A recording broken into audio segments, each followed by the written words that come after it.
மாவட்டம் கனகம்மா சத்திரம் காவல் நிலையத்தில் கர்ப்பிணி மீது காவலர் தாக்குதல் நடத்திய சம்பவத்திற்கு கண்டனத்தை தெரிவித்திருக்கிறார் பாஜக மாநில தலைவர் நயினார் நாகேந்திரன்.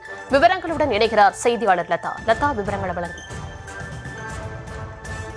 காவல் நிலையத்தில் கர்ப்பிணி பெண்ணை காவலர் தாக்கியதை குறிப்பிட்டு திமுக அரசையும் கண்டித்து அதே போல காவல்துறைக்கு அடுக்கடுக்கான கேள்விகளை முன்வைத்து பாஜக மாநில தலைவர் நயினார் நாகேந்திரன் பதிவு ஒன்றை வெளியிட்டிருக்கிறார். அவர் வெளியிட்டிருக்கும் பதிவில் திருவள்ளூர் மாவட்டம் கனகம்மாள் சத்திரம் காவல் நிலையத்தில் பாலியல் தொல்லை குறித்து புகார் அளிக்க சென்ற 5 மாத கர்ப்பிணி உட்பட 3 பெண்களை காவலர் கொடூரமாக தாக்கியதாக வெளிவந்துள்ள காணொலி மிகுந்த அதிர்ச்சி அளிக்கிறது என்றும், குற்றம் சாட்டப்பட்டவரிடம் கையூட்டு பெற்றுக்கொண்டு பாதிக்கப்பட்டோரை தரமாரியாக தாக்கும் அளவிற்கு காவல்துறை அதிகாரிக்கு துணிச்சல் எங்கிருந்து வந்தது என்றும், அதிலும் ஒரு ஏழை கர்ப்பிணி பெண்ணை தாக்கும் அளவிற்கா காவல்துறையிடம் மனித தன்மை மலிந்து விட்டது என்றும் அடுக்கடுக்கான கேள்விகளை காவல்துறையிடம் முன்வைத்திருக்கிறார். மேலும் குற்றவாளிகளிடமிருந்து பாதிக்கப்பட்டோரை காக்க வேண்டிய காவல்துறையே பாதிக்கப்பட்டோரை தாக்கினால் திமுக ஆட்சியில் எங்கு சென்று நீதி கேட்பது என்று புரியவில்லை என்றும் கடுமையாக சாடியிருக்கிறார். மேலும்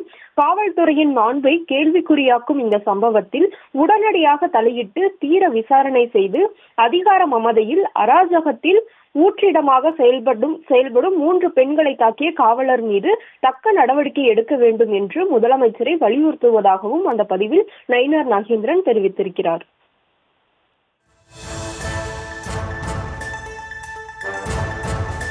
விவரங்களுக்கு